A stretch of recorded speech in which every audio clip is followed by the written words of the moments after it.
Okay, we are live. We are streaming. This is the Call-In Show. Welcome to the Call-In Show. If you've never listened to the Call-In Show before, here it is. You're listening to it now. It's me sitting here talking about something, and then you call in and I talk to you about something. This week, that something is weirdos. Weirdos. You know them. Everybody's seen them. They're around. They're all around. They're everywhere. They're hiding in every nook and cranny around here. They're in public. Weirdos, psychos, freaks, whack jobs. They're unavoidable. And, you know I'm familiar with the audience of this show. I'm sure we got some homegrown weirdos among us. And that's cool, too. We're going to be talking about weirdos. It could be yourself, your friends, or just a random stranger in public or in private. I guess you don't meet a lot of random strangers in private unless you're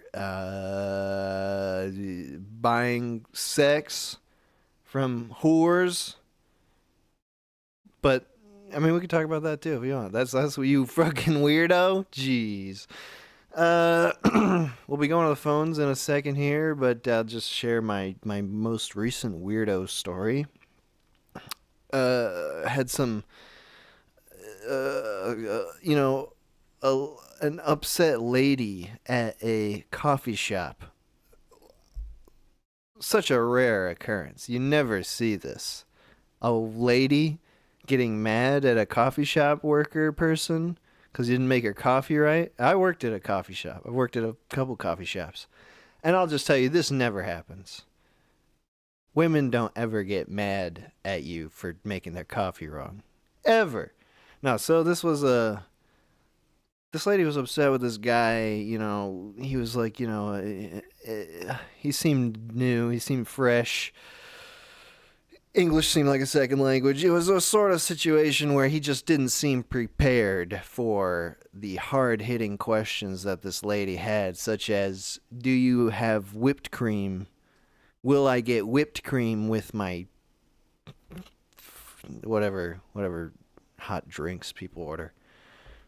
I don't even know the hell of weird names, but I missed the first part of the exchange, but I was there and she was getting worked up in the corner. I could see because her drink was being made and there wasn't the whipped cream on it, and she was like, do you have the whipped cream? And he's like, no, we don't have whipped cream. And she was like, I specifically asked you if you had whipped cream, and if I knew you didn't have whipped cream, I wouldn't have got that. She was getting mad at this guy. And I don't want to sound like I'm defending this lady, but to be fair, I don't know about this worker. He was new. He was not on the ball. He gave me the wrong size coffee. I wanted a large. It was a large coffee day, and he gave me the medium, the regular. So that was strike one for me. But I wasn't gonna raise a rhubarb about it or nothing. I don't care. I don't care. Fine. I get the wrong coffee. That's fine. Anyways, lady got very upset. She wasn't the weirdo though. She was. That's a normal. It's not good.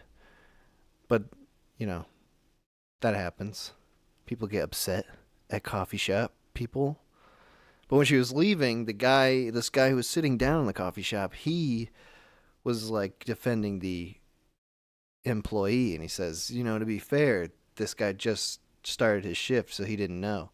And the lady was being dismissive to this guy. She's like, yeah, I don't fucking care. Like, I don't give a shit.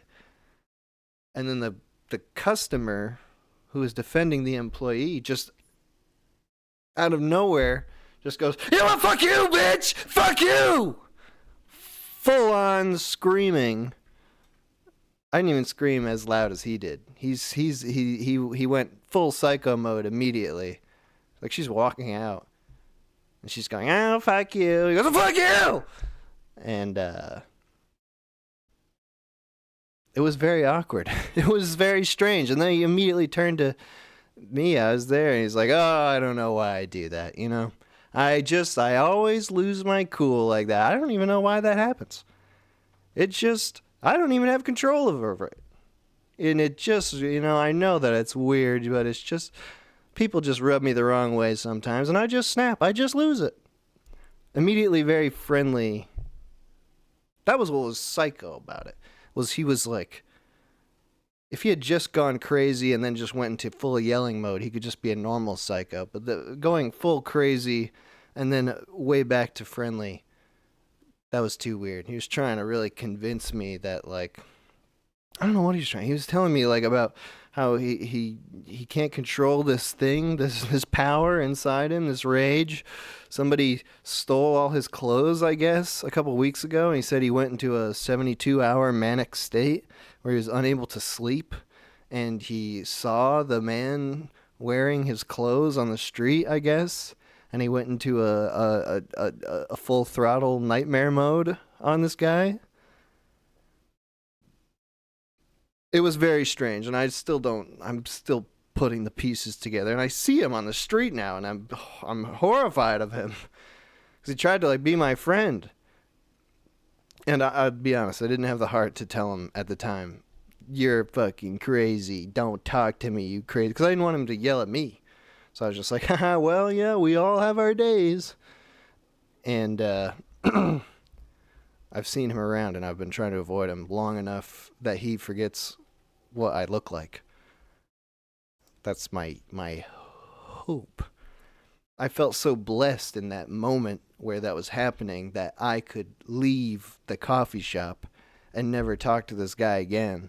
I felt very bad for the employee who just got yelled at by a mean lady, and then now he's got, like, this crazy guy who's just hanging out in the coffee shop trying to convince him, like, oh, like, I'm a good guy, though. I will look out for you service workers. It was scary. I'm still scared. I don't know, maybe he's fine. He's wearing all orange, which is weird, and whenever I've seen him on the street, he's wearing all orange, but different orange clothes. It made me think that, like, nobody stole anything from this guy, and nobody's walking around wearing his clothes. It's just, like, someone wearing orange. He just went crazy. Anyway, we're talking about weirdos today. Your weirdo encounters with strange people out in the world, or close to you in your life, or close to you in your brain. If you're the weirdo, I'll be the judge of that. You can call in now. The number is 518-288-7938. Call in. Talk to me about some weirdo stuff. Some sort of weirdo that you've been around. If you're in the city, you probably got some weirdo stories just right off the rip. I mean, it's every single day. Everyone is out of their frickin' mind, dude. 518-288-7938. We got the first call coming in right now. Call from E-Sweezy. E-Sweezy.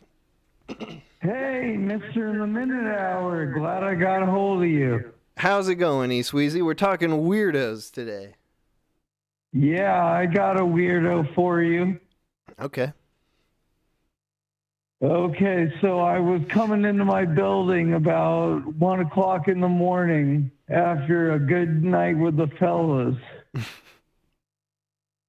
And I get in the elevator, and there's this guy with a shiesty mask on. You know what that is? No. Explain that. It's like a ski mask, kind of like covering everything except your mouth and your eyes. Okay, sure. Yeah, I've seen those. And he said, What? I'm going to kick your ass, motherfucker. In the elevator? In the elevator. What happened? His girl dragged him out by the belt. What do you mean? Like, he's standing up and she's pulling his belt? Yeah, like he was standing up, like trying to face me. And she just grabbed him by the belt and pulled him off the elevator on his floor. And so you were safe. Nothing horrible happened to you or the guy. Nothing horrible happened to me, thank God. Thank God. Wow. Well, that sounds weird. That sounds like a weirdo right there. That is a weirdo. All right, well, hey, thank you for telling me your weirdo story, Sweezy. Hey, glad to tell you about it, Mr. And then the hour. All right, you have a good night now. Bye. Bye. All right. That's weirdo number one. Elevator weirdo. Elevator guy in a mask with a girlfriend. I wasn't expecting that part. Call from Love line. Love line? Hello? Hi. Can I speak to Dr. Drew? This is the minute hour. Is that okay? Oh. Yeah, no, that's fine. Is Adam Carolla around or? No. This is the minute Oh, hour, and it's My just apologies. the No, minute sir. hour. This is the second time caller. Ask me any question you want. I'll tell you the truth. I'm asking you a question. Yes, ask any question you want. I'll tell you the truth. God. Have you ever encountered a weirdo, and when and who? I mean, yeah. I mean, that's a judgment call. I don't know. I'm asking you to judge. Well, I encounter one every morning, sir. When I look in the mirror, I see it every day and every night. You yourself is the weirdo? I think so. I've just had a weird life, you know. What's so weird about you? I don't know, just shenanigans, just felonies, and I don't know, Felonies, living with a triple amputee and all sorts of shenanigans. You're a criminal weirdo? I guess, but no. So I got in trouble with like solid weed before it was legal. Oh, okay. Yeah, exactly. So it's just like, oh no, I'm just ahead of the curve, man. Like I didn't really. Yeah, exactly. Now it's legal, and they're like, well, you're still a felon. I'm like, that sucks. They're like, yep. I'm like, all right. So hey, so what you're telling me is you're a former or perhaps former drug dealer. So you must have encountered I feel like some weirdos who are buying illicit green weed from you. I suppose, but like I feel like I'm classified legally as a weirdo now because of that stupid title of a felon, and like I don't know how to wash it off me. Like there's no way to like, Dude, I don't know either. That sounds like you're I'm calling you for help. I mean, come on. I don't know what to do, dude. I'm sorry. What do you do? But no, I've been watching your show for years. I really love your stuff, and this is the second time I've gotten in, man. You're doing an awesome job. Wait, thanks. Yes, sir. Do you want to talk more, or was that it? I think that. I had one last thing. It's Baba Booey. All right, nice. Good. I'm glad. Call from Aaron. Aaron. Oh, fuck. Did I make it on? Yeah, dude, you're on. We're talking weirdos today. You must have seen some weirdos at some point. Oh, boy. Have I seen some weirdos. I'll be back, Colton. Tell me about it. Tell me about your recent or best weirdo experience. So I was not most recent, but best, right? Mm-hmm. So back in my tech school for the Air Force. This is one of them long tech schools. One of them tech schools that crushed your spirit real fucking hard. Uh-huh. And so, but there was this guy, man. He was like a super hardcore evangelizing Christian. Oh. Fucking nuts, right? In your bonkers. school? Your training school? Yeah. Imagine like a long college kind of deal, but military. Okay. Not like an officer academy or nothing like that. Just a long ass fucking schooling. Okay. Like general education or military education? So it's for your job, whatever like job you get. So military technically, but it's more in like a civilian setting. Okay, sure. So it's like a military college, but not. So there's a super uber Christian in your class. He wasn't in my class. He was just around. He's also Air Force. But this motherfucker, the first time I ever met him, he had a crutch. And okay, first I'm gonna caveat this. I don't really know the guy. He could have been nice. He could have had some problems going on. Mm-hmm. But off the base interactions I got from this man, the boy was he fucking weird, right? So first time I ever seen him, he had like fucking crutches. I don't know what happened, but he had one of those like stupid newsboy paper hat things. You know, like the hats, and it looks like it's kind of like a fucking Mario hat, but more fluffy, almost up top. I know the one. Like he's wearing a fucking mushroom. I got one of those for Christmas last year, and I don't have the guts to wear it. No, I'll be honest with you, man. Just don't wear it. I don't think anybody can pull that off. I don't care if you're fucking like Arnold Schwarzenegger or some shit. You're just not pulling it off. So this and crutches. This is the first spotting of this guy, and you immediately think this guy's a weirdo. Yes, but then just off his appearance, he had like one of them really shitty like porno stashes. He should have just shaved it. And then he also always like shaved his head like bald, so he just looked extra like creepy, just creepy. But on top of that, you could always tell in the military, if you're in tech school, you can always tell who's weird because in basic training they make you wear a glasses strap to keep your glasses on your face so they don't fall off. Anybody with glasses has to wear one. But in tech school, you can take the fucking glasses strap off. Anybody who's not a fucking weirdo that I've met in my time takes their fucking glasses strap off because only fucking weirdos would wear the fucking glasses strap after basic. It's fucking baffling because people just be wearing it, and every time I've met someone who wears that glasses strap, all except one, is a fucking weirdo. Okay. Aaron. What's up? Does this story continue to you speaking to this guy and discovering that he is a weirdo, or is this? Yeah. Oh, okay. What does he say? What happens? We're in the DFAT in fucking chow, right? And I'm just kind of next to some people, and all of a sudden I hear like a click, click, click, click, click. I'm like, what's going on? I turn over, and this kid's he's staring very intently at his like shitty clear Coca-Cola plastic glass, you know, the ones they have everywhere. And he's just stirring it. It's just like, no, it was a fucking coffee cup. My bad. It was like a fucking glass coffee cup. And he's just fucking stirring it. And he's stirring it and stirring it. And he speeds up and he's like, like fucking, like 30 seconds straight. I was just fucking clinking this shit as fast as he can. And then he fucking stops, like he's fucking pondering his orb. He like takes a few angles to look into the liquid and notice his stirring. He just stirs it again real hard for 10 seconds. I'm kind of looking around at the table, and everyone's like, yo, man, what the fuck? And then he stops, takes a drink of his other drink that he didn't just stir for fucking like 30 seconds. And everyone's like, yo, man, what the fuck's going on with this guy?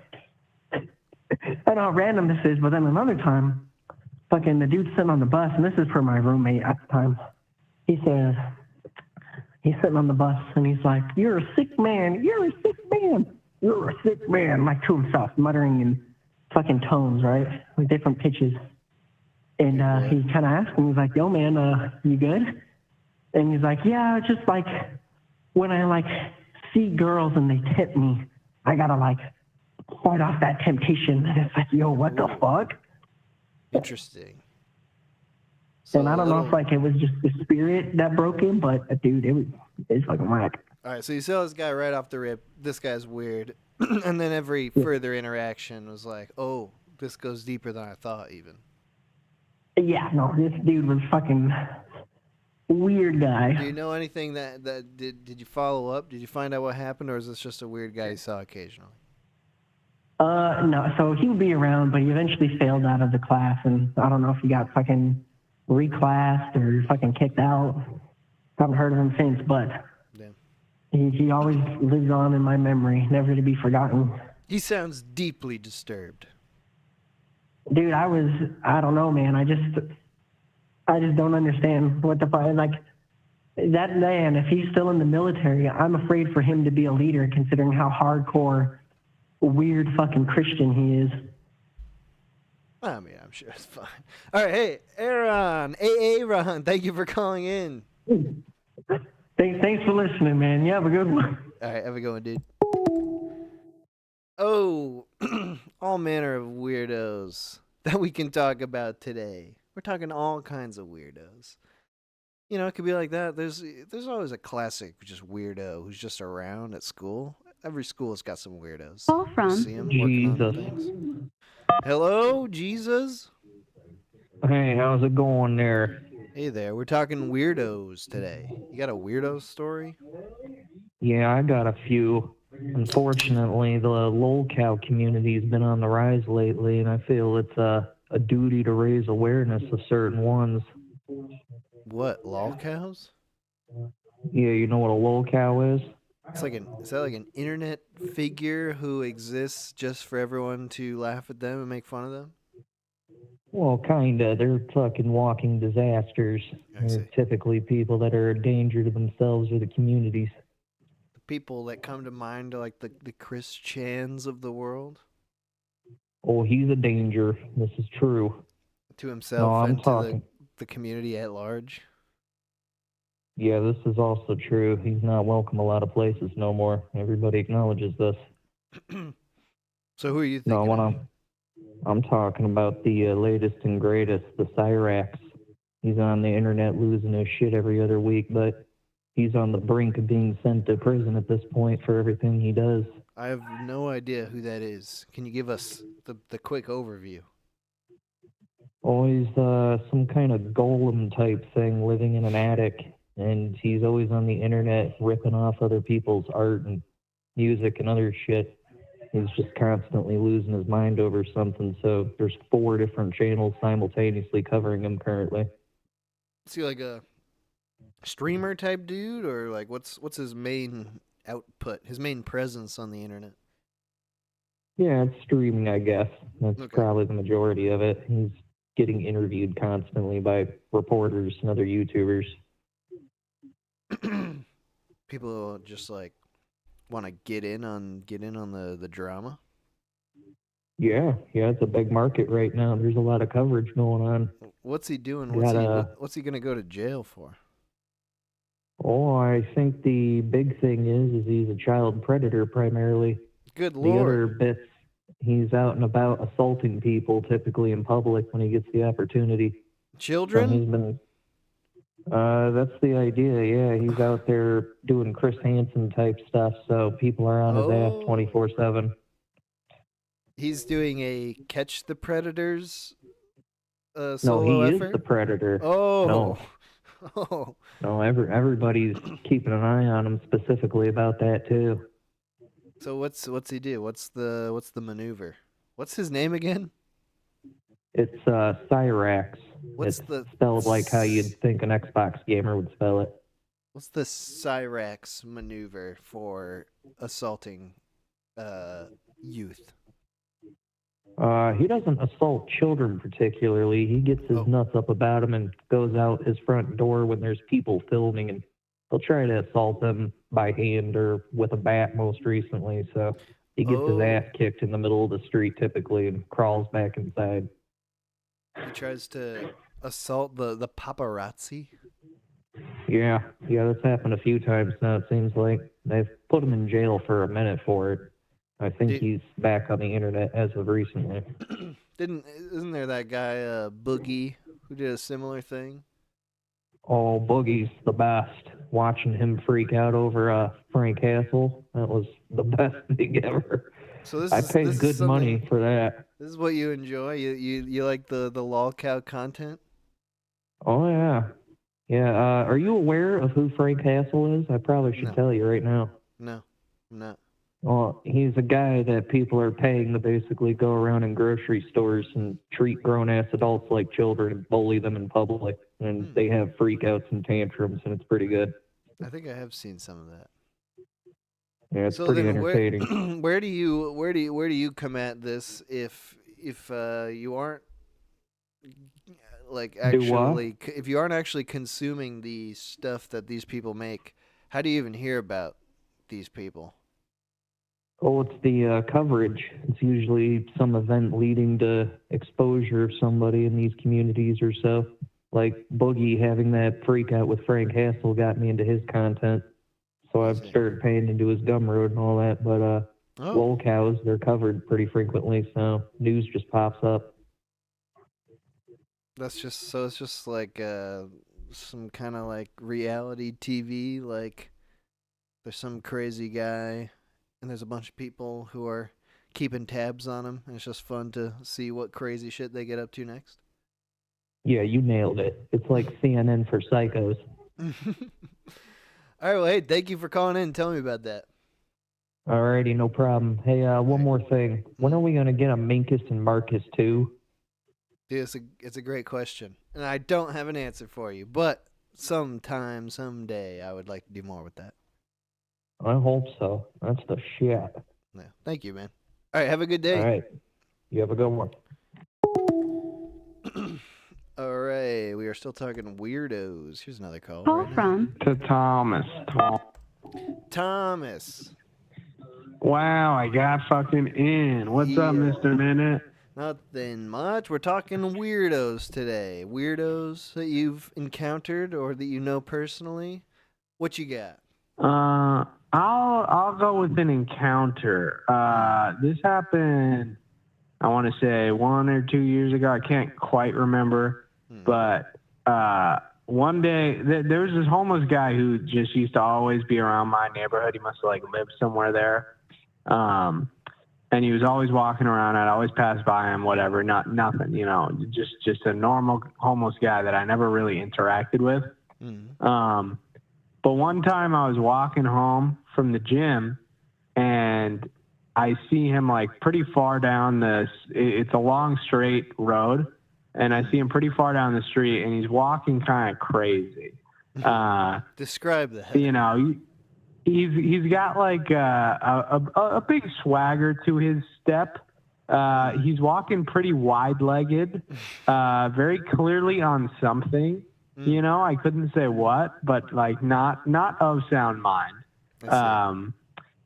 And you know, I was just walking home from the gym, and I'm just like, it was a nice day, nice like spring or fall day. I don't know, it's like pleasant out and pleasant enough to walk to the gym. And I see him walking towards me, and I'm just looking at him, like wondering. And he's walking like directly towards me now, like swaggering towards me.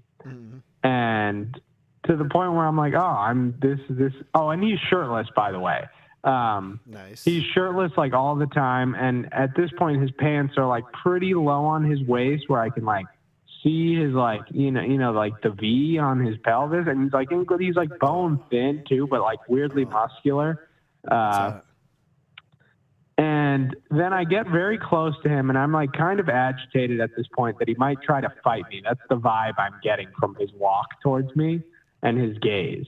He might be squaring up. Wait, did I square up? He might be squaring up. That's like his wide stance is like he's making himself larger. Like genuinely, I thought he was going to attack me. Okay. Well. And then I took a step further away from him on the sidewalk as I passed him. Give him some and space. then he walked deliberately towards me and just kind of said, he nudged me and said, "Tag Joe pussy ass." And then I just kept going and I just kept walking home. And then a few days passed and I still see this guy in the neighborhood. Oh. And I was filling up my car with gas at the gas station down the block.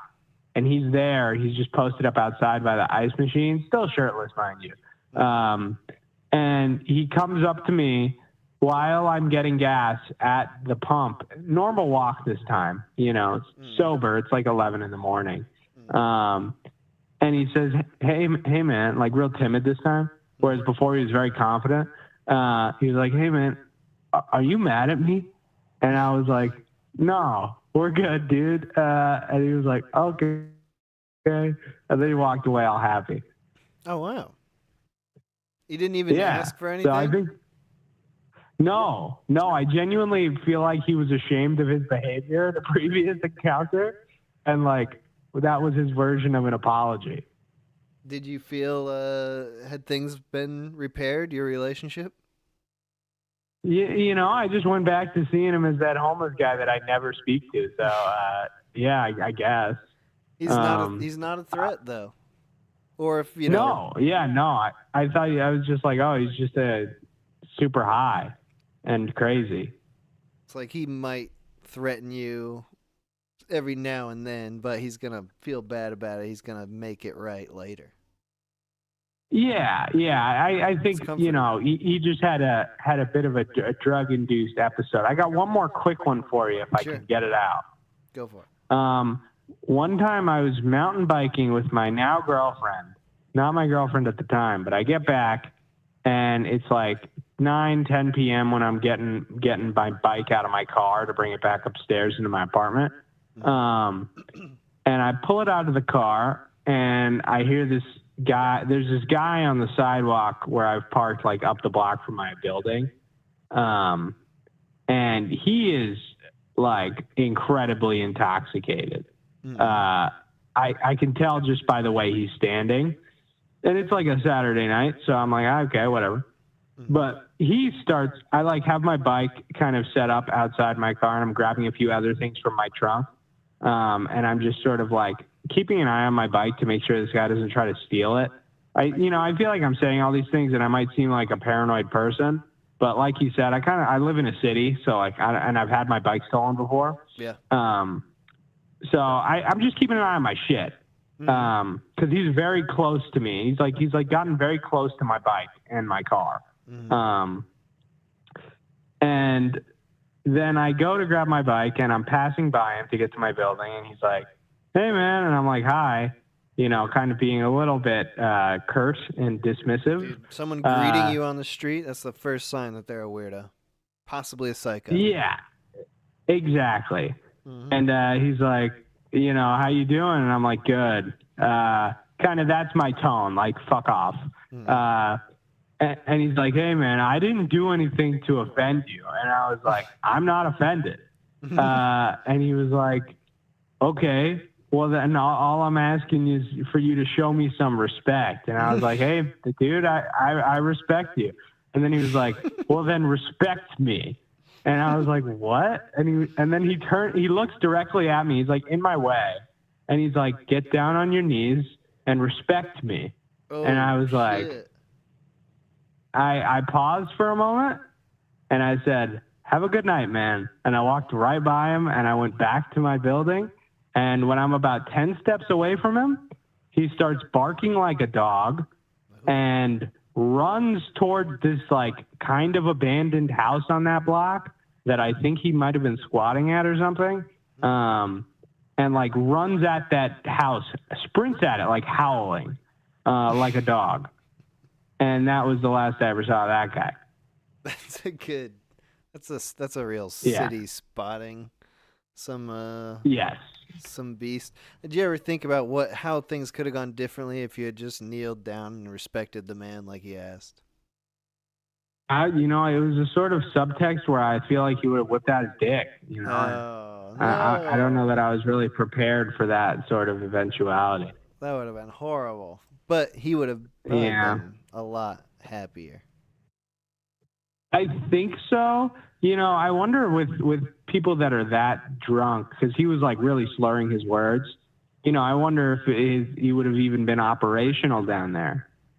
Yeah, I think it sounds like the actions that you did take triggered. I probably prevented some embarrassment, to be honest.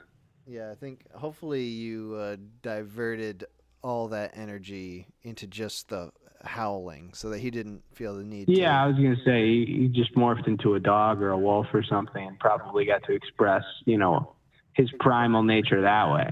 Yeah. All right, well, hey, Thomas, thank you for calling in. Yes, sir. Looking forward to more weirdo stories. All right. Bye. Before we do more weirdo stories, we're going to take a quick break so I can go to the bathroom. The music from the stream, usually we do music from other artists. Today I just have music that I've made for the stream. So all the music that you're listening to is from the Minute Hour, this guy right here. And you're going to be listening to just a couple minutes of music. And we'll be back after that with more calls. The HUD from the stream is from Slouch. If you don't know, Slouch, very talented animator, artist, fellow. He's got a YouTube channel. It's linked in the description of this video. We will be back in just a couple minutes with more calls.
Whoop, behind there.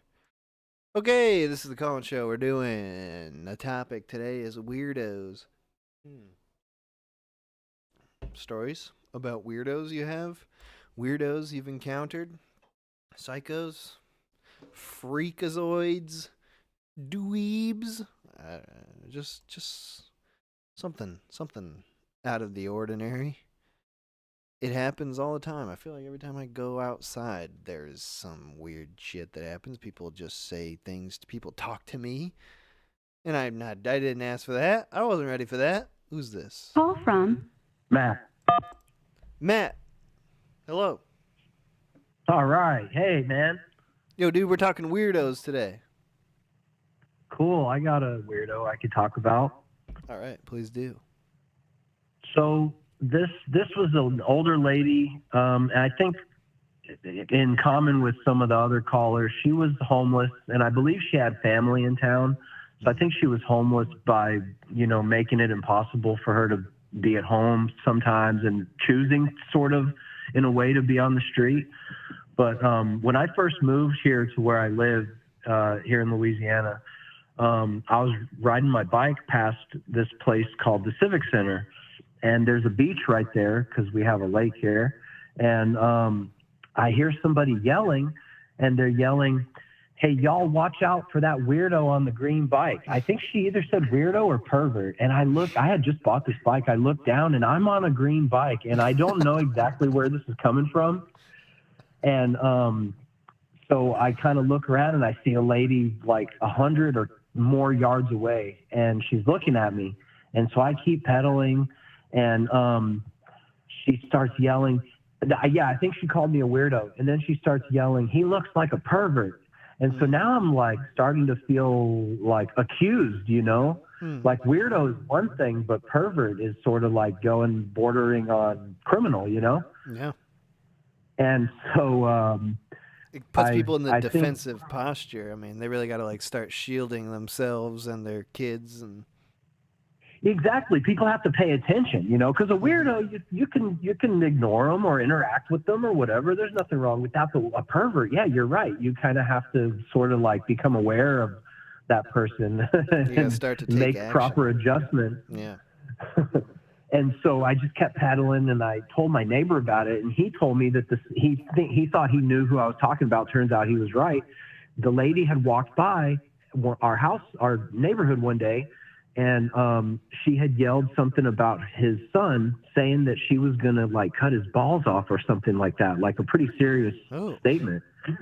Yeah, it was crazy. That's and then weird again, and maybe even perverted of her. Oh, she was out there. I feel sorry for her, of course. But then a couple of months later, I'm riding my bike down the street, and I see this lady standing next to an SUV, and there's a girl in the driver's seat, and she's talking to her. And I'm riding past, and I look at the girl in the driver's seat, and I smile, and I continue riding past, and this lady yells, "Not interested." And so I feel really bad because I started I had just kind of had enough, and I probably just was having a bad day. And I fell into the trap, man. I start yelling, "Fuck you," all this stuff. And I feel this is like a 70-year-old woman, and clearly mentally ill. But that kind of brings me to a sort of a topic that I wanted to ask you, maybe if you would share your opinion on, is I think a lot of people don't realize they're the weirdo.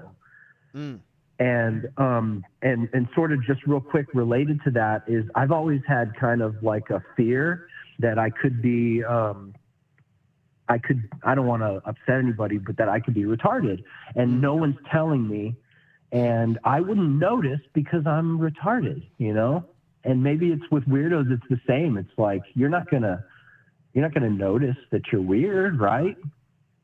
That is a very good point. I feel like. So anyway, thanks. Oh yeah. Thank you, man. Yeah, well, thank you for calling in. But wait, before you go, okay. How did you find out all these things about the first lady, about her situation, or were those just assumptions you're making? So, as you might not be surprised to hear, she is somewhat of a character locally. And as I've told other people, other people have interacted with her, and other people have some people have called the cops on her. Some people have stopped and said, "Hey, are you okay? Do you need help? Do you need some water? Are you severely dehydrated? Is that why you're acting this way?" And over time, I've lived here for 14 years, and this is actually an interesting side note. This lady must have gotten some kind of help or medication, or she I don't know, snapped out of it. But I've seen her at the grocery store, and she's completely normal relative to what I've seen her behaving in the past. I see. This sort of thing happens a lot. There's a local legend almost, a neighborhood character like that everybody knows about. Everyone has interacted with them, and they build on their lore. I remember when I lived in Boston, there's a neighborhood in Boston I lived in called Alston, and there's a guy who everyone knew as the Alston Ninja. And it was just a guy, it was just this old but small, very small Asian guy who was always dressed in a kind of, I guess, ninja-looking outfit, and so he was just, he was just a guy that was always around, and so everyone knew who he was.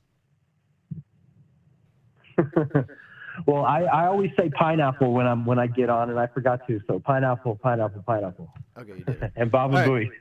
Thanks for calling in. Good to hear from you. Keep up the great work. Thank you, man. Bye. All right, thanks.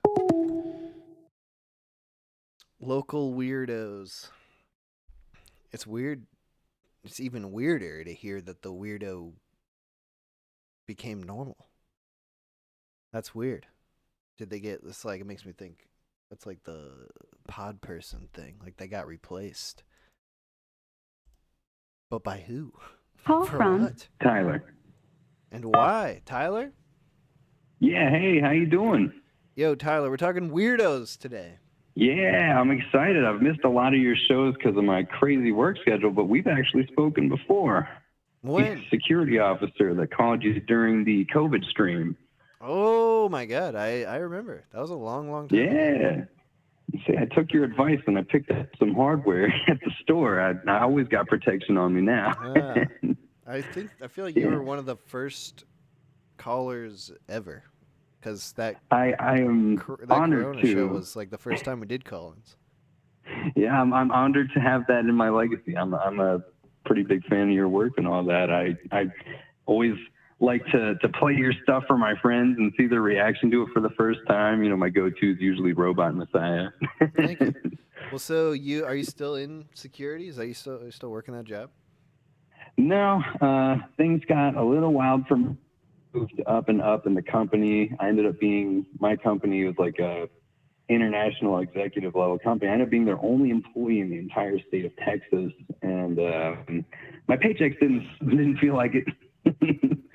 I see. But yeah, I've got a lot. So I have one from my security job, though, one weirdo that I'd love to tell you about. Thought I would kind of freshen things up a little with another person that's not homeless. That's very low-hanging fruit, especially in Austin. But this guy, I had a really high-profile sports car at the time, and I parked it right in front of one of my posts. I had to run in last minute to cover for a subcontractor that wouldn't show up, which is very common. Mm-hmm. And I'm standing there. I park on the street right in front of the front door so I can keep an eye on my car. And sure enough, this pretty normal-looking dude, he's got Bluetooth in his left ear, sunglasses up on his head, decent haircut, and he's wearing a casual business suit, And he walks up, got a little cigar, little tiny thing, and he's standing there, looking at my car and talking on what I think is, Bluetooth. And the more I look at him, the more I realize stuff's off. His little cigar is not lit at all. His Bluetooth was just a piece of trash. And I look in between the tails of his suit jacket, and I'm now realizing it's real wrinkly and all that, not fitting him too well. And I can see his butt crack. He's got his pants hanging way down off his ass. He's got wrinkles. He's got dirt. And he's talking to my car. And So he's like a business guy, but he walked right out of a dumpster. Yeah, like being weird is his business, I reckon, and he must be an executive for sure. What's he saying to your car? I don't know. I was still inside. I was doing this thing where at this post they didn't want me getting in people's way, but they still wanted me to vet and control access. So I found that if I hit the automatic door open button or I leaned in and held the door, I would be in their way and I would get a chance to, ask them without asking them, make sure they have business. It's pretty sharp with that building. They were some of the best customers. So even though there was like 700 people, I always knew, who was there and who wasn't. It gets harder and harder because you got an executive that could buy my job just to fire me, and they dress like they're freaking homeless. Come up to someone, hey, you shouldn't be loitering in this garage. They go, man, fuck you, and they get in like a Ferrari, and I'm like, all right, got it. So this was the opposite. This was a guy who was dressed for success, but upon further review, not exactly. So he comes in. He comes into my post, and he is trying to get to the 8th floor, which was totally gutted, totally under construction. Then one of the most haunted buildings in Austin, so the construction workers were always giving me hell. So it was very sharp in my mind exactly what state of fuck this floor was. And he's telling me he has to get up there, and I'm like, I've already sized him up, and I'm like, nah, man, you're not going anywhere near those elevators. And he's like, well, see, the Illuminati has me playing spy games, and I don't know if you're an imposter or not. This was before Among Us came out, I should say. And I'm sitting there, so I'm like, I've dealt with a lot of crazy people my whole life, and I know crazy and weird, they coincide, but they also have a bit of a life hack, and that is crazy people, weird people, they can't stand each other. And I mean, I've learned this through watching my crazy ass family. I've learned this through trying to be an EMT, not getting far into that at all, but dealing with, some crazy people. And that's a story for another time. But anyway, so he's telling me, he's posturing on me pretty aggressively too. And he's like, he's really strung up. And so I'm like, well, what do you need? Like, what are you after? And he's like, well, I have to get to this so-and-so law firm because the Illuminati is trying to stop me, but I need to get my Crystal Palace or whatever. And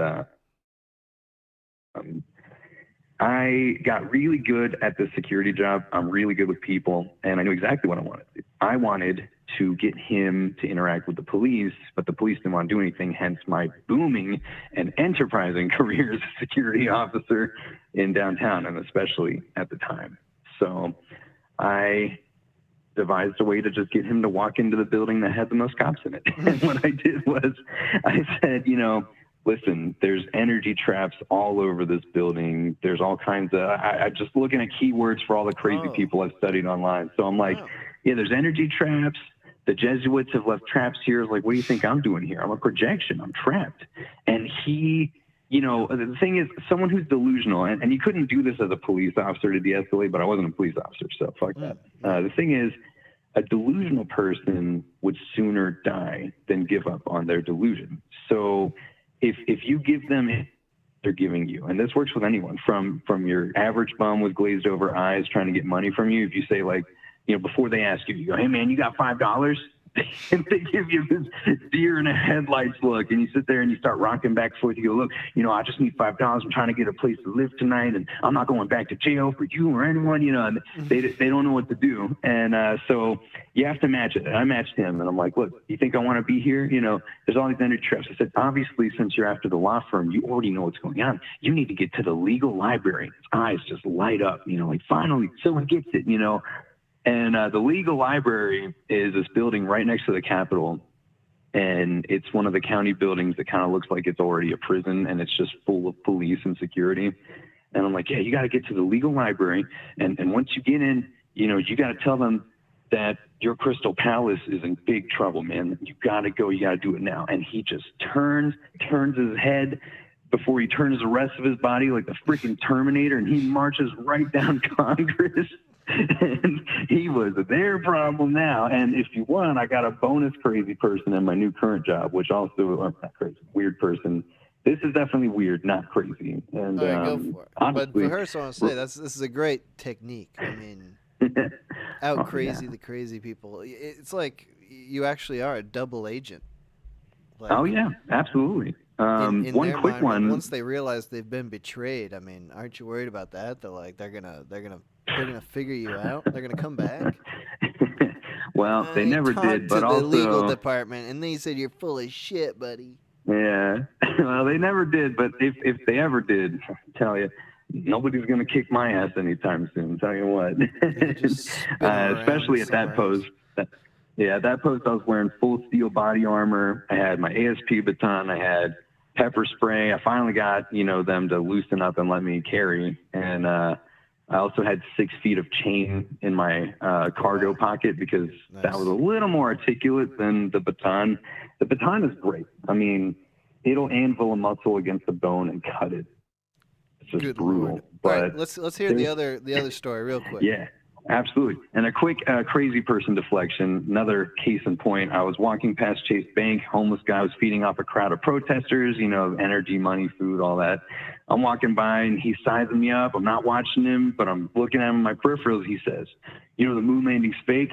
I didn't miss a beat. And I just chuckle and say, you believe in the moon? And he was physically stopped. He was slammed by what I said. But real quick, this is something weird about me. I now am a mortician for pets. And, to answer some concerns from the previous caller, I reckon I'm pretty self-aware about my weirdness. But in comes this woman, and she has this large see-through box, and it appears to be completely full of like crystals and the seashells and those gift shop rocks that someone decided to convince crazy ladies, that they're magic. Mm-hmm. And inside of it, in the middle, there's yet another smaller Tupperware container, and there's this mummified-looking bundle of, I don't know what it was. It could have been paper towels. It could have been, legit, wraps. I don't know. But she comes in, and I'm trying to enter her into my computer, and she's talking, and I'm like, so what's the pet's name? And she's leaned over, and she's got a husband sitting next to her, but he was like pretty much not even in the room. The guy was just not there. And she's, cradling this little container, rocking back and forth. And she keeps saying she can't reach him on the other side, like in spiritual plane or whatever. And I'm like, dang, that's crazy. What's his name, though? Who can't you reach? And she's just spiraling. She's like, oh, I can't reach him. I can't reach him. I'm not getting anything back. And she's really sad. And, people when they're grieving in general, they're just crazy. But, when you're weird or crazy, then it's worse. So I tell her, look, we got a viewing room, same as any old funeral home for people. Said, if you want to go in there and take your time and say your goodbyes, that's totally fine. Because, I am an asshole, but I'm not that much of an asshole. And so, she just lights up and she goes, can I anoint him with oil? Mm-hmm. And I'm thinking, the definition of anoint is to put oil on something. Can I oil him with oil? And I'm like, you know what? Yeah, you sure can. And boy, oh boy, did I make a mistake, pal. Let me tell you, she walks in with this rolling, it's almost like a rolling suitcase or something like a snake oil salesman would have. Like an old-timey doctor. She opens this box, and my heart sinks as I look at all these little tiny brown vials. Hundreds of them. Each one of them had a different essential oil, a different crystal and ritual to go with it. And by the time she was done, that place stunk so bad. I had a splitting headache. There was all my coworkers like, what the hell does it smell? I'm like, don't even start with me. So it was a special insane. Oil lady doing a special oil treatment on what was the pet? Did I miss that? What was it? It was I forgot to mention it actually. It was a bird. I didn't want to use too much of your time, so I'm trying to fly through. But yeah, it was a little bird. It was a parrot, if I recall. Wow. And it was mummified, and she went through this whole ritual, and she did her thing. And I'm not judging, but boy, was that weird. And it smelled so bad after that. You know, I deal with the smell of rotting critters. When I was security, I dealt with the smell of all the human filth in Austin. And then we had there were these alleys where like people were just constantly throwing away rotten red onions, and it's like 110 degrees, no wind. There was like this nest where this homeless guy was fucking pigeons to death. Like, you know, I've dealt with some smells. All right. But these well, hey, thanks for calling in again. It's good hearing some more crazy stories from you. Yeah, thanks for having me. I survived, and I took your advice, and I carry a piece with me, and nothing crazy, just a little 6-shooter there. It's all I need. But I have to ask you one question before we go. Yeah. Right after we had our little chat, and you advised me and many of the listeners on the COVID stream to, you know, get some self-protection, you came out with that fabulous song, Get a Gun. Yeah. Was there any inspiration at all from our conversation? I'm sure there was. I mean, with COVID in general, I was getting real paranoid about the breakdown of society. So that was something that was going on in my brain there the whole time. There you go. Well, hey, I was feeling it. I appreciate you. I thank you for your time, and you've given me so much joy, happiness, and entertainment. Maybe I can pay it forward here soon. I'm going to be in a little independent movie called Knucklehead. Keep an eye out. I'll try to share it with you. Maybe I'll entertain you right back. All right. Hell yeah. All right. Well, thank you for calling in, man. Good to hear from you again. Yeah. Take it easy, boss. All right. Bye. Okay. We're going to take another quick break, but this is the call-in show. We're talking about weirdos today. We'll be back with more calls in a minute. And yeah, we'll be back in a minute and a half.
Okay, we are back. We are taking more calls.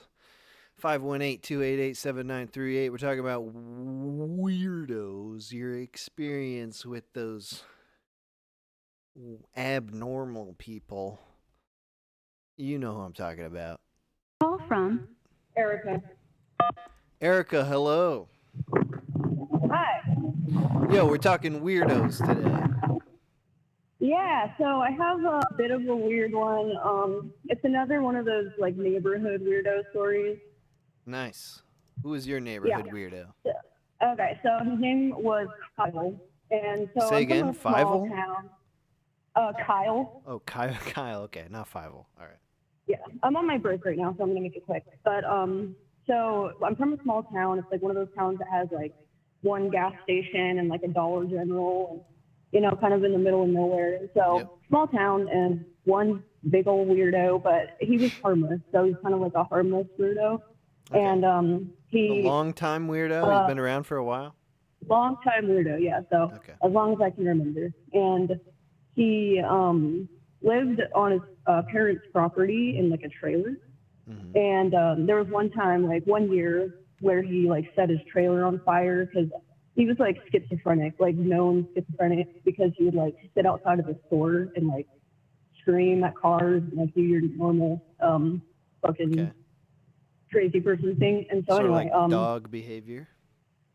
Yeah, and so we lived on a pretty big property ourselves with a bunch of like, we had chickens and dogs and cats and stuff. And so, long story short, 1 year our chickens started going missing. Uh-oh. And we thought it was like just your normal like coyote kind of scenario, you know? And so for a couple of years, or like we were just confused why our chickens started going missing and stuff. And turns out Kyle was sneaking into people's yards and breaking into people's kennels and stealing chickens. Taking their chickens? Yeah. So that's Kyle. Did you get to the bottom of it? Did you find where he was taking these chickens to? Was it to somewhere nice? Somewhere good? No. Oh. So he wouldn't kill them. He would just occasionally, because we would like see once in a while our chickens would be like out, and we would notice that like, so we would like drive up to the store and we would see one of our chickens like across the street, just like in a ditch, like chilling and pecking at around in the ditch. And so he wasn't like taking them and fucking eating them or anything. So it wasn't super crazy and weird like that. He just occasionally would like just bust them out, yeah. And I guess he just wanted a little chicken bread. How'd you find out it was Kyle? Because there were rumors and like stories and stuff about Kyle, and then he ended up being incarcerated for a couple things, and so and then we live kind of like in a town that's close to Reno in Nevada. Okay. And so we would occasionally see him like at gas stations in Reno and stuff, and then everyone knew Kyle. It was just like. No, not a chicken in hand. So perhaps maybe it wasn't Kyle. It was just a rumor. But that's what I think it's. I know. I've been talking to you for 3 minutes, but I think Kyle's a scapegoat. I think somebody else is blaming Kyle for all these crimes. Is it a crime to bust a chicken out? Is that theft?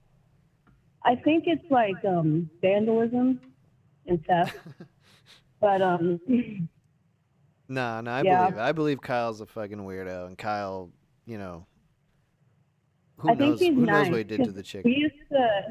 Kyle was cool because he would just do taking walks and stuff, and we would he would just like ask us for cigarettes and stuff, and then we were parked, and we would give him cigarettes, and we would take him up to the store and stuff. Like he was harmless, and he would always like dig in the trash for coffee and food and stuff.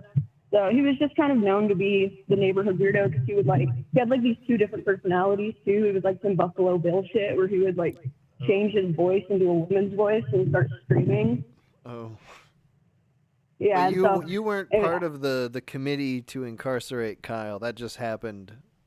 No, yeah. Everyone wanted to help because so the whole thing is that he was always diagnosed with schizophrenia, and then after he because his brother had passed away a couple years ago from a heroin overdose. And that was kind of when schizophrenia hit him really hard and he kind of just lost his mind a little bit. And no one no one didn't like him. Like he was fine and stuff. He was just a little bit of a nuisance. And there was a whole rumor about like how he's taking people's chickens and like, because people had complained about him like sneaking onto their property and stuff like that. And kind of like fucking around with people's sheds and like, because, he didn't have anywhere to go so he would just kind of like sleep in people's yards and people's property and stuff. But you said Kyle in the present day, he's back to his old tricks. He's hanging out at gas stations. Yeah, gas stations just around like the outside towns and stuff. So not like where we're from anymore. But he will disappear for like 2 years at a time, and no one will hear from him, see him. And then out of nowhere, we'll just be like, "Hey, look, it's Kyle!" Like chilling on the side of the road or like at a gas station or something. So. All right, well, great. Thank you for calling in and telling me that. we wish the best for you and for Kyle, obviously. Thank you. All right, bye-bye. All right, bye. More local legends, local weirdos. It's funny when there's just one. It's just one guy that everyone knows. Cause like, how do they get there?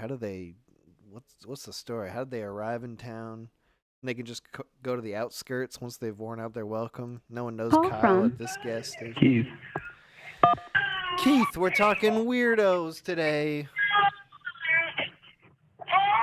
What is going on over there, Keith? I got a baby crying right now. Oh, you're a father? Yeah, it's 3, man. What a weirdo, dude. Honestly, yeah. It's made me a little weirder, you know. Okay, so what do you have to say about weirdos? Yeah. You got a weirdo encounter, or are you going to talk about your weirdo children? Well, I mean, I could, but I had one in particular that came to mind. Yeah, well, I'm of the opinion we're all weird. You know, we grew up in a really unnatural environment. You know, lots of mass media, blah blah blah. Yeah. But then you can have people take a step further. This guy I knew back when I was in high school. He kind of had the next step. He came from way out, like kind of the holler, Kentucky. Probably a little inbred, like, unfortunately, and some issues with probably pollution in the region. You know, so the guy, you know, he has some excuse, whatever. But when we were in, dealt about bad hand, but like he was kind of leaning into it in a bad way, right? Okay. So like in high school, I was really, really involved with this Baptist church. Like, just basically, it was the only place in town to do anything. Like, my friends are there, yada yada. We're in high school. This dude, he's like a sophomore in college, but he's about like 27, 28 when we know him. He would always just show up to all these events, just kind of linger, didn't really talk to anybody. You know, it was just like people were nice to him, but he didn't really like offer anything. He just kind of like watched, and like he kind of vicariously, you know, participated or whatever. The thing was, he would show up places like where he was not invited at all. We tried to be cool about it, but he just kept showing up like anywhere. It became like a joke, right? Like, we're just like, we would go somewhere like some restaurant and we would make a joke about like running into him. Like, we would go to the parking lot, like we would meet up in the parking lot of Walmart or whatever, and make a joke about him like showing up, and then he would actually show up like, in the parking lot. And it was just like anywhere. Like, we're talking about it like at the college, saying like, man, like, could you hear like all crazy stuff going on? And then he comes out of the bushes, like he's there, like just like all the time. But the big stories that stand out were he had been like in and out of school. Like, he would just like not go to class, but he would like get back in. And then when he was like there, maybe like the third time, he got caught like outside of one of the girls' like dorms, like outside the bathrooms. He got like in big trouble with the school, and like, you know, losing his like, you know, attendance, whatever again, not being able to go back to school. What was the alleged accusation here? He was snooping. Well, he was sneaking in. Yeah, snooping outside the showers, like the bathroom of the dorm. It's a hyper conservative, like Christian college. Yeah. And there was that. There was a time that he was like picked up at 2 a.m. like walking out like in the middle of nowhere. Like, he said he was going to the lake, but it was like 2 a.m. And so like he got like detained by the police for a while. But he wouldn't like really talk to me about this stuff. The story that I personally have with this guy was we're hanging out, like it's late after a bunch of youth activities. My good friend is gonna like take this girl home. Like my friend was like friend zoned real bad, but he always gave this girl rides or whatever. So he leaves with this girl to take her home, and I'm stuck there with this guy. He is just kind of sitting there, he's like not saying anything. He's like huffing and puffing. He's just like, man, you ever in love with a girl like half your age? And this girl he's talking about, she's like 14, he's like 28. And I was looking at him, and I'm 16, and I go, dude, you mean 8-year-olds? And he just kind of shut up. But I'm just like, you understand what you're saying, man? Like, this is a fucking problem. But no, he was infamous just all the time, and then he just disappeared one day. Presumably went back to like the town he's from. Like, he was one of the only people to ever leave there, and then yeah, he just went back. Okay, so just we don't need to know what happened. at the end of that I mean, story? I'm curious, yeah, but it's just like we were kind of estranged from him at that point. We had tried to be nice for 2 years, and like the trouble that he kept getting was like progressively worse and worse. Did you have like long friend conversations with him, or did he literally just appear and you were like, oh, how did this happen? Yeah, no, he would just show up, but he wouldn't really talk. He would just like watch, and he would just kind of like vicariously socialize by watching us do stuff. But we're all like 10, 15 years younger than him. He didn't really like hang out with the college crowd. He would hang out with just a youth group crowd just because we were doing stuff more. But so he opened up to you after being silent for so long. Yeah, I mean, he was saying stuff. But this is like, this is this moment. He's like, you're ever in love with this girl? I'm like, how can you be in love with this girl, man? Like, you don't say anything to anybody, like especially not her. She's 14 years old, man. You're 28. Yeah. Good Lord. Yeah, there's a lot of problems with that guy. I hope he's doing better, but I doubt it. All right. Well, thanks for calling in. Absolutely. Thanks for having me. All right. Have a good one. Good Lord. Nice. That's cool. 28-year-old mysterious guy finally starts talking.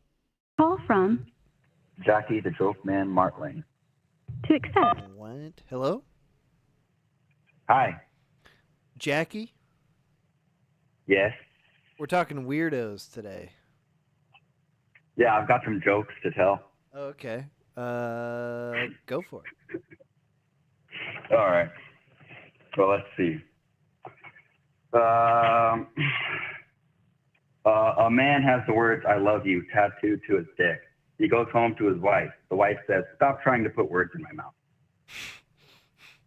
Nice. Nice. Okay. Let's see. Okay. A man walks into his son's room. He goes, "Son, if you keep masturbating, you're going to go blind." The son goes, "I'm over here, Dad." Okay. That one I felt all right. like I saw it coming, but okay, go on. Yeah, all right. Still nice. A woman goes to a gynecologist. The gynecologist examines her. He goes, "What a hole, what a hole." She says, "You didn't have to say it twice." He goes, "It was an echo."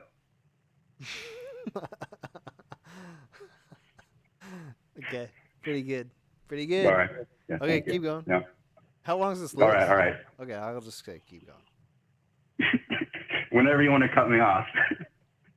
I said I'll do like 2 minutes of jokes, and that will be it. Yeah, you got some time. Yeah, all right. A bear and a rabbit are taking a shit in the woods. This is a more tasteful one.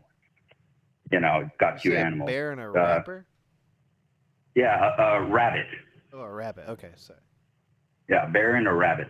Okay, so a bear and a rabbit are taking a shit in the woods. The bear turns to the rabbit and goes, "Do you have trouble with shit sticking to your fur?" And and he says, "No." So the bear wipes his ass with the rabbit. Yes. Yeah. That was a thinker. Absolutely. Okay, one more. All right. Let's see. Okay, fine. A man goes over to his wife and hands her 2 aspirins and a glass of water. She goes, "What's this for? I don't have a headache." He goes, "Good, let's fuck." All right, nice. Thank you for the jokes. All right, thank you. All right, have a good night. Bye. Call from Daniel. Daniel, we're talking weirdos today. What do you got? Oh, cheers. I didn't think I'd actually get through. Yeah, dude, you're on. You're on right now. All right. I got a weird roommate story. It's a little bit more of an idiot story, but it is weird. Go for it. So this is back in college, and I had this roommate. We'll call him Kostas, because that was his name. You'll call him what? And Kostas, that was his name. Yeah. Okay. I think it's Greek. Sorry, go on. Oh, pardon me. I haven't been on there in a while. Got a little bit of nerves. Hey, don't worry about it, dude. There's nobody watching this. At the time, well, apparently there's 194. What the heck? All All right, But Kosis is your roommate. anyway, This is a weird guy. He's perhaps just an idiot. What happened? What did Kosis do? So a different roommate, not Kosis, she makes a pie, and she leaves for the weekend. Doesn't take the pie with her. I don't know if she forgot it, or maybe she was intending to come back to it when she got back from her parents' place. But basically, whatever. She leaves the pie there. The next day, I open up the fridge, get myself a drink of water. I keep my Brita filter in the fridge. I like cold water, you know? Nothing weird about that? And no, certainly not. And I see that the Brita filter, it's on the top rack, which is not tall enough for the Brita filter to be on. So it's on its side, spilling all of the water all over all the groceries we have. I take a look at this pie that's on the middle rack. It's completely mangled.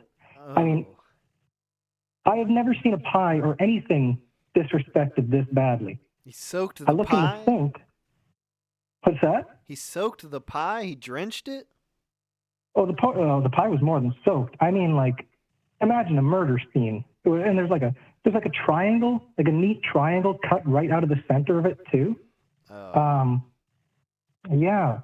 And I look in the sink, and I see the pizza cutter and a whole bunch of other shit, tongs, pizza cutter, all this shit covered in pie. And I'm thinking, like, okay, it's a really bad start to my day. Why are all the groceries wet? What the fuck is going on with this pie? And I know that there's only one person who could have done this. It has to be my roommate, Kosis. Now, I'm going to be honest. I don't have any objective physical proof that it was him in particular. But it couldn't have been my roommate, Chris. He's a normal, sane guy. Sticks to himself.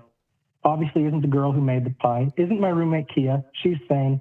In fact, her and I pretty much kept each other sane through that whole year just living in that house. It was fucking nuts. So it has to be You Kosis. knew Kosis was crazy even before this incident, or just stupid? Yeah. Well, definitely stupid. Oftentimes on different drugs. Yeah. So you think he pulled out a fresh pie from the fridge, cut it open with a pizza cutter, got himself a slice, washed it down with your Brita water, and then just in rearranging, trying to put things back in the fridge, he forgot how it worked, and he put the Brita filter horizontal. Yeah. That is insane. Sorry, go on. That is insane. That's how could that happen? It is, but it goes further than that. So I was pretty pissed off. So I went downstairs and I confronted him. I'm like, Kosis, are you just fucking stupid or were you high? And for that matter, high on what? And instantly, and this guy couldn't ever take accountability for anything. He starts telling me this story about how, it's so weird. This morning, I saw this pair of shoes in the basement, and it doesn't belong to anyone here. I think someone broke into our house. And left their shoes. I'm just I'm utterly baffled by this because it's like, Kosis, do you mean to tell me somebody broke into our home not to steal any of the expensive gaming consoles that are out in the living room, not to steal, the big-ass HD TV, not to steal any of the nice stuff in our house? They broke in just to mangle a pie, spill water on the groceries, and then forget their shoes. Or leave their shoes as payment for the pie. A fair trade. Payment or maybe a calling card, the shoe bandit. Yes. But I was just completely baffled by that. I mean, like, did he give it? Did he give it up? Did he budge on that? No, he didn't. And he didn't produce the shoes either. He did not have the shoes. So I don't know what the deal. I mean, let's say that really did happen. Let's say I'm in Kosis's position. If I'm telling somebody that story, I'd recognize how utterly absurd that story is, right? I'd show the shoes right away. Like, look, whose fucking shoes are these? Yeah, The primary But, evidence, Exhibit A. Yeah. Anyways, Wow. nothing crazy. I know you probably have some real insane callers or something. Well, maybe not insane callers, but callers with insane stories. But that's, it's messed up when the crazy is at home and they're not even going to admit it. Some psychological maneuvering going on there. Oh, it was a terrible environment. Did terrible things to my mind. College did too, but we're in a better place now. So. All right. Well, hey, thank you for calling in. Yeah. Hey, one question just before I go, real quick. Sure. Do you have any plans on doing anything with Drew Langlois again? I love the stuff that you guys did together. Yes, absolutely. It's not set in stone yet, but yeah, me and Drew are definitely going to work together again more in the future. Well, cheers. Awesome. Great stream, and thanks for having me on. Thank you. Thanks for calling in. Have a good one. All right. Yeah, see ya. Call from. Oh, just missed him. Sorry, whoever that was. All right, you can still call in 518-288-7938. We're talking about weirdos. Weirdos abroad, in public, or in the home, as a roommate. That's scary. Call from. Alan. Hello? Hello, hey. What was this? What was your name? Alan. Oh, Alan. Nice to talk to you. We're talking about weirdos today. Nice. Yeah. It's nice to have a topic I can actually contribute to this time. Long-time listener, first-time caller. Oh, nice. Yeah, one time I was on a trip with some of my friends. There's 5 of us, and we went to Sequoia National Park, and we were just going to find these hot springs, right? Mm-hmm. And we got to the location, but when we got there, it was just in the middle of the highway, and there was no entrance or anything. So we were confused. So we went into the forest, and we were looking for these hot springs. Couldn't find anything, and it just started getting dark. It was about like 9 p.m., 9:30. So we figured we'd go back to the car. So we get back to the car won't start. So we're like, all right, I guess we'll have to call AAA or something, or ask, a car passing by to jumpstart our car. And but then wouldn't you know it, some big vehicle is driving down the road, and we stop it over, we wave it over, and it's a school bus in the forest at 9 p.m., 9:30 p.m. And we're like, what is this school bus doing here? And it stops, and on closer inspection, it's a really beat up school bus, right? And the S on the school, the word school on the school bus was crossed out. So it was supposed to say cool bus, but the H was still there. So I guess it was Chul bus. And it was this bus full of these free spirit, bums, I guess, or something, who were also here for the hot springs. How and many? This dude, I don't know. How many do you think? I would probably guess like 10. I mean, we didn't see all of them because I think they all went to the hot springs, but 2 of them stuck around to help us with the car. And the driver sticks his head out, and he's this white dude in his 30s. He's got these dreads. And we're like, hey, man, what's your name? And he's like, oh, my name is Paradox. And we're like, cool, man, right on. Our car is kind of messed up here. Could you give us a jump start? And yeah, hang on. So he parks the bus in front of us, but I guess there's something wrong with the emergency brake. So he gets out of the bus, and he puts a rock in front of the tire on the bus. All right. And then they start connecting the bus to our car, and Paradox comes up to us while they're doing that, and he's like, hey, so you guys here for the hot springs, right? And we're about to answer him, but I see from behind him the bus starts lurching forward towards our car. It's about to, and, my friend's, sticking out of the driver's seat, so he's about to get hit by the bus. So I point behind him, and I'm like, hey, the bus is moving. So he turns around, and he runs back in the bus, and he slams on the brake before it hits our car, thankfully. Oh. And he sticks his head out, and he's like, I guess the rock wasn't big enough. So I was like, all right. And our car got jump-started, thankfully, and he was like, hey, man, you want to go to the hot springs? And we're like, yeah, we were looking for it. And he said, yeah, we're going to be there. It's just down the road a little bit. We're all going to be just naked and being in the hot springs. We do this quite often if you want to come. And I was kind of down to check it out just for the adventure, but two of us, they didn't want to do that, so we just ended up going to the hotel after that. Oh, man. So they talked you out of it, the group.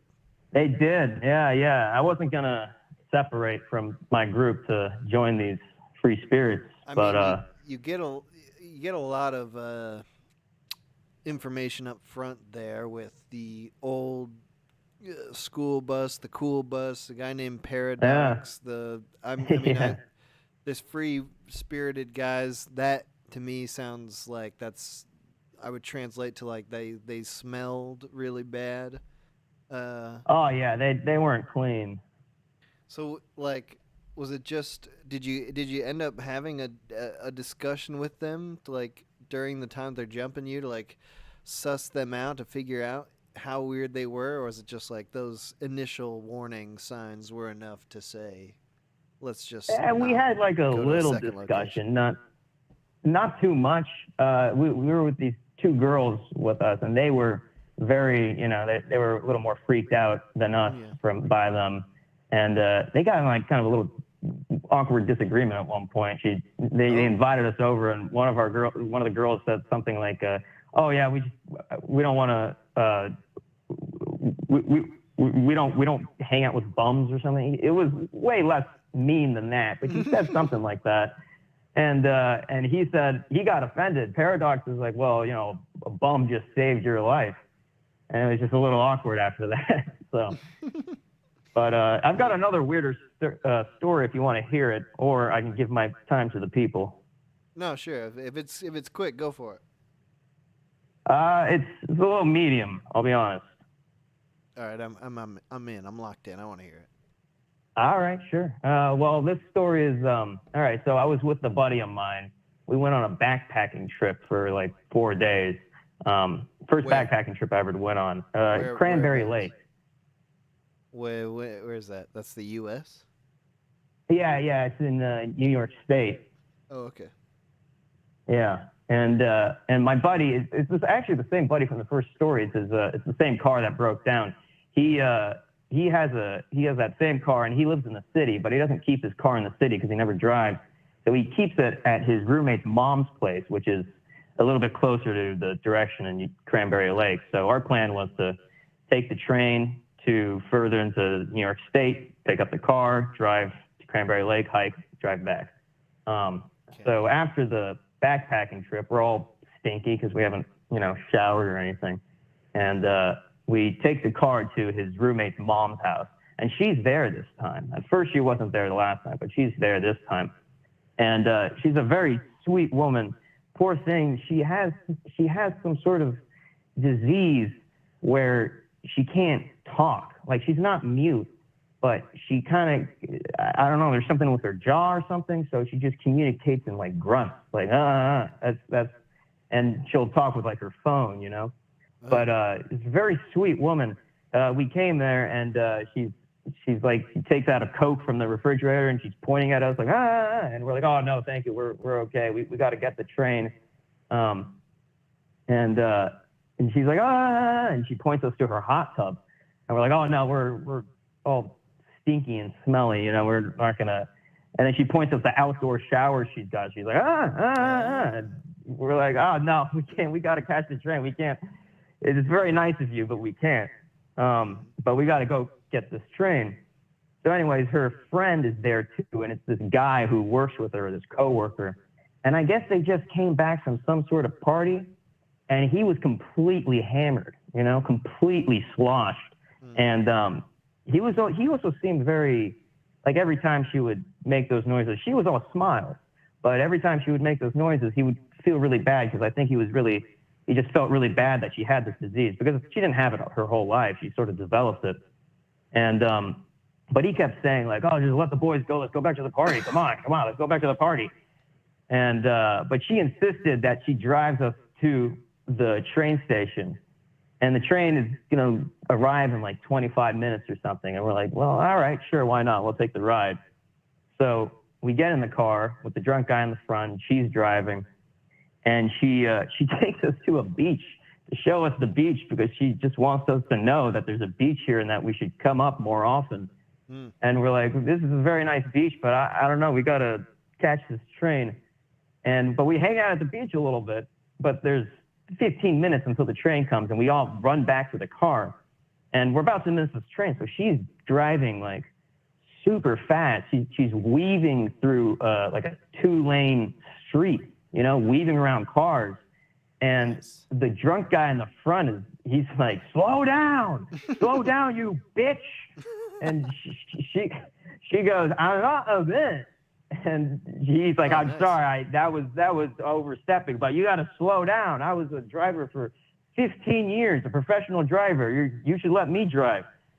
And my friend was like, oh, well, what'd you drive? And he goes, I drove rich people. We're like, oh, okay. Who, anyone we know? And he's like, yeah, I drove Paul Newman. We're like, oh, cool. He's like, yeah, that's right. I was driving Paul Newman. Paul got in my car, and he said, hey, I'm thinking of getting into the salad dressing industry. And I said, Mr. Newman, I think that's a great idea. And nice. He was integral. Yeah.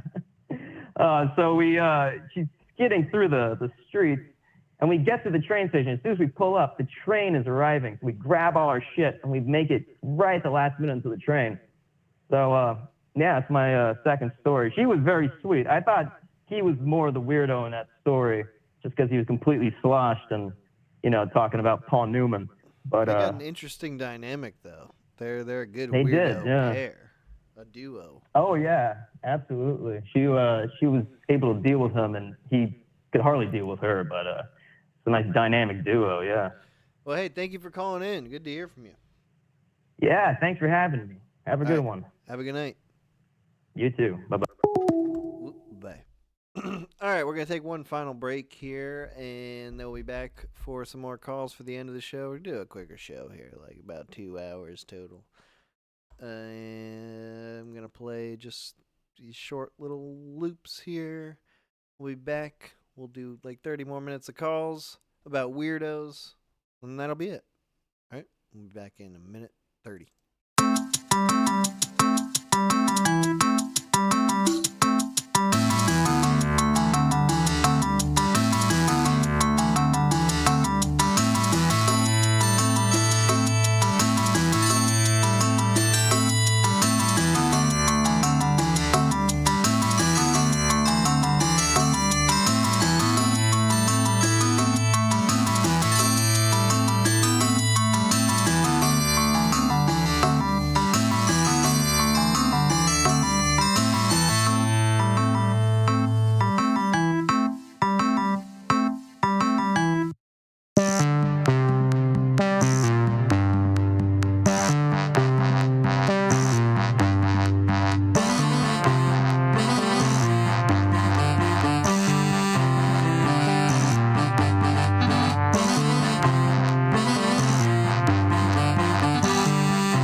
Okay, we are back. We're talking weirdos on the call-in show today. The number is 518-288-7938. Call in now.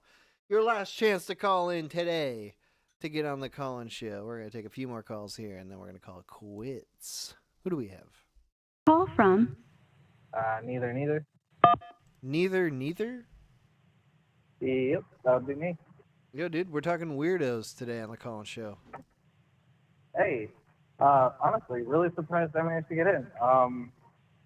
So, yeah, I got weirdo stories to tell if you're up for it. I'm ready. I'm so up. All right. So, I had like a kind of off again, on again friend. He was a bit of a weirdo way back when.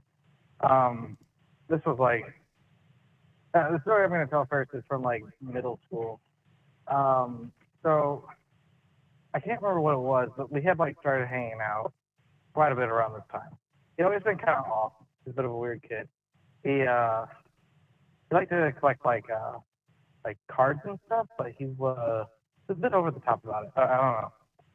He sounds like Either a way, fucking weirdo already. Well, no, like I don't know how to put it. He would often talk about, now mind you, in middle school about like fantasies and stuff about these certain cards and whatnot. I'm not gonna get super into details. Yeah. Can you is there anything you can do with your phone? You're a little quiet right now. That better? No, it's exactly the same. But that's fine. We're gonna keep going. Oh damn. I'm so sorry. what? He's got weird card fantasies. What did you say? Yeah, essentially he's got like some pretty out there opinions on the appearance of certain cards and things like that. Okay. Is this like autistic type anyways. weirdness, or is this something deeper? Maybe along those lines. I never really knew. Okay. Not as far as I know. Okay. Anyways, so after a while, we had like started hanging out and whatnot, and then I found out that he had been running around the trailer park in a ghillie suit. Oh. Which I lived in a trailer park at the time, and he would like run and hide in people's bushes and just stare at them, or be sitting there with a not ghillie airsoft gun. It was quite weird to find out about that. I brought it up to him, like, hey, you really shouldn't be doing that. Cops might see you. Airsoft guns look kind of real. Probably not the best idea. Well, he kept doing it, and one day wound up at my house running across the porch and whatnot. And my dad hears him run across the porch and goes to hide in our, like, hedges or whatever. And he's hiding up there. My dad goes out, and he's like, who the hell is out here? Whatever, right? Scares the living crap out of my mom, my dog, everybody in the house. So his he goes move out is there. to make a ruckus, run across the porch, and then get someone to come out. And meanwhile, he's hiding in the bushes in his ghillie suit. Yeah, like in the middle of the night.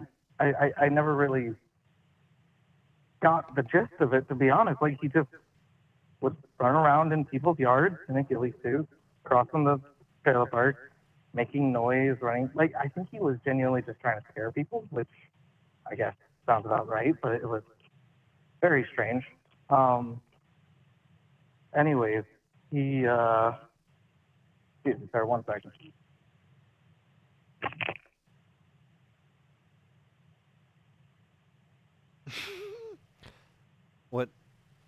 What happened? Where did we go? Did we just get put in the pocket? Is this guy like ordering fast food right now? Hey, we can't wait forever, dude. Where are you, dude? Hello? Am I supposed to wait? How long can I possibly wait? Is this a test? Is this a secret shopper? Okay, I have to go. I have to hang up. I'm sorry, guy. I don't know why you did this to me. I wanted to hear about the end of the story. I had questions, but I have to go now. Is it taking too long? Oh, wait, you still there? Dude, what was that? What the hell was that? Jesus Christ. What was that? Trying to do a show here. What are you doing? Oh, yeah. Sorry, at work. What was that? Sorry, I'm at work. You're at work? Yeah. Was there a customer? Yeah, but I had time. 4:58. Good Lord. All right. Yeah, what's the end of the story? Sorry about that. That's okay. What happened? What happened to the guy? What happened to the guy in the ghillie suit? Did he get found? Did he get shot? What happened?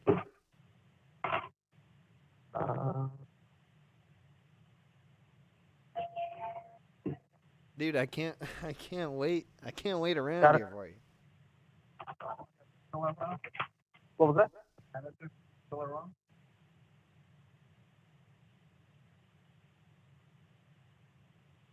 did he say?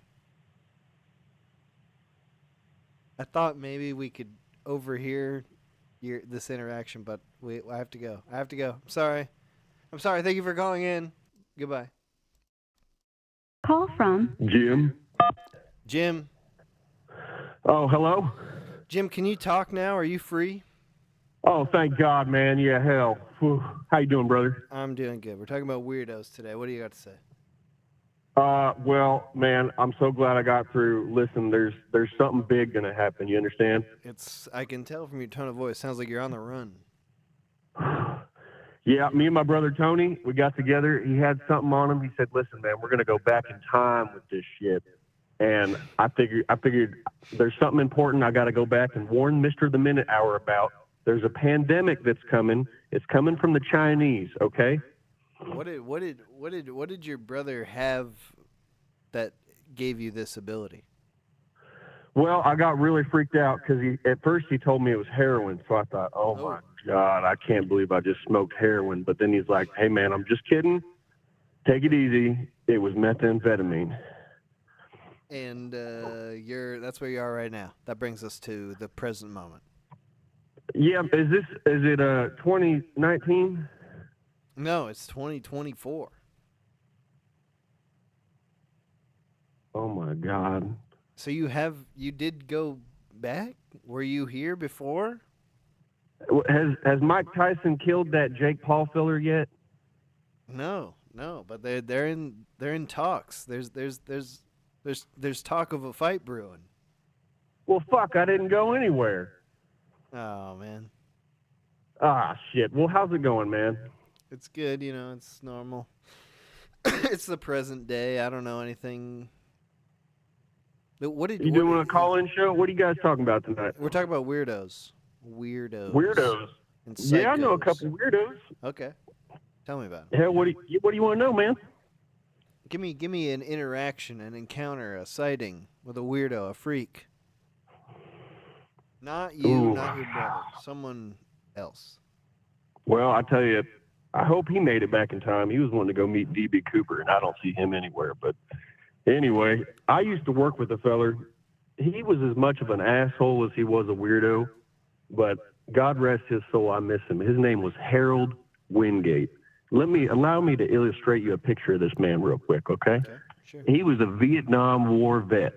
This man was probably in his 50s, looked like he was in his late 80s. A wrinkly, looked like he always just ate a melon. His face was all wrinkled up. He was always shuffling around because I think he got fucked up in the war or something. But he was an odd feller. He would dye his hair black with shoe polish so you could see it. When he gets sweating in the summer, right, you could see it dripping down the side of his head and folding into his wrinkles. Oh, yeah. A few people in life, they'll say they don't give a shit, but they kind of give a shit. This man truly did not give a shit about anyone or anything. He was a crazy guy. What makes you say that? Well, I met Harold. We worked at a tire shop back when I was first starting getting into vehicles, you see. Now, he'd been in there for a while. He'd worked there for a while. He'd kind of gained seniority. I think he knew some stuff on the manager, so they couldn't fire him because this guy didn't give a fuck about anything. We worked in this little, quick lube shop. You come in, get oil changes, tire jobs. He did not give a fuck about anything. He would pull a vehicle in, sit in there, hang his foot out the side, smoke a cigarette, and pull it back out. And I'd be like, Harold, what the fuck, man? You didn't even change the oil. And he said, fuck them. They ain't going to notice. Oh, wow. He was an old bastard, man. But once you got to know him, he was a lovable guy. He'd start telling you war stories about how when he was over there, 39th parallel or whatever, they'd light fields of weed on fire. And he'd say, man, Jim, I tell you, I've never been so stoned in my goddamn life when we lit up them Vietnamese weed fields. He sounds like a colorful character.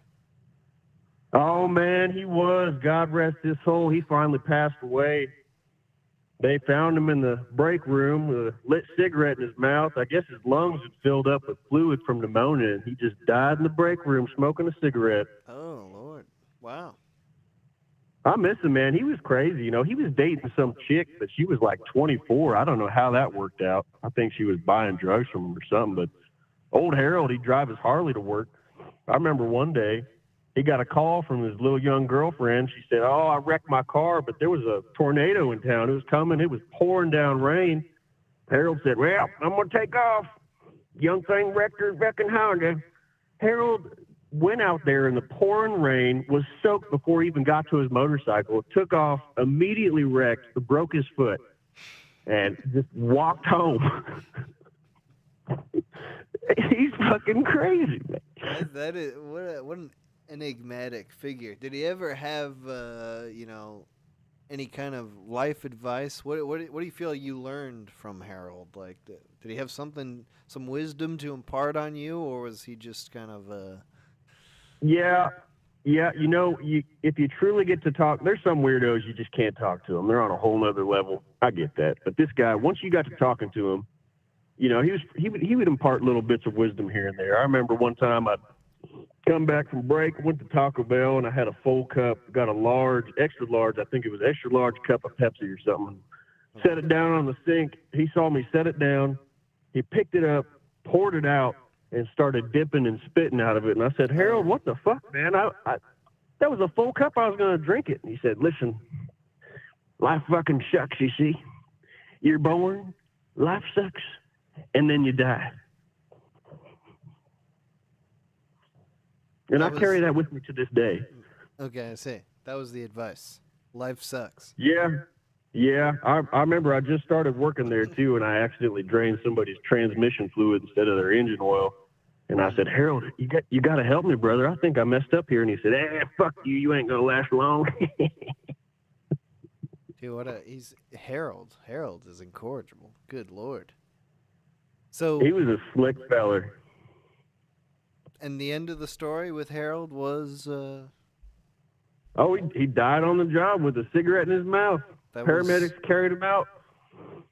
Did you see it coming? Did you think when you talked to Harold initially this is how Harold is going to go, or did you think that there was something greater in store for this guy and he got cut short, he got snuffed? Like I said, there's a bunch of fellers, I've said a time or two, I don't give a shit or I don't give a fuck, but I knew deep in my heart, there was a percentile I gave a shit about.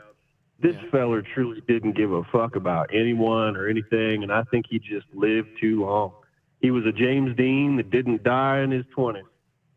Well, what's your personal thought about that? Is that what does that tale leave you with? Is that inspiring or is that depressing or what? What's your takeaway from Harold's story? Every once in a while, you'll meet somebody that just blows your damn mind and puts things into perspective for you. And there's nobody like Harold. I've never met anybody like him. I mean, who dyes their hair with shoe polish? I told you he broke his foot. When they carried him out, they saw that he bandaged up his ankle with, like, old socks. It was all infected and swollen. He never went to the doctor or anything. I mean, this guy was fucking crazy. And is this like a model on how not to do things, or is there something to be learned from Harold? I think, if anything, it says that people can just get by. I mean, I don't know. What's the point of anything? You get arrested for smoking weed, but then you get guys like this that just power fuck their way through life and nothing ever happens because nobody cares to stop them. Yeah. I don't know. Unique feller. All right. Well, hey, thanks for calling in. Yeah, man, I got to go find Tony. I'll talk to you later. God bless. All right, you have a good night. Okay, I think we're going to call it there. That'll be the call-in show for today. Thank you to everyone who called in. Good hearing from everybody. We're talking about weirdos today. We did so for 2 hours, and that's that. So, I don't know. I'm not plugging anything on the call-in show today. We're just going to wrap it up a little early. We'll be back in a week or two.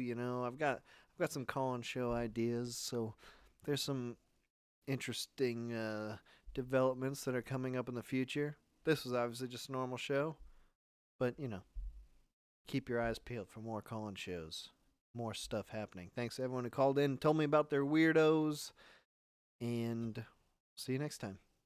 All right, have a good night.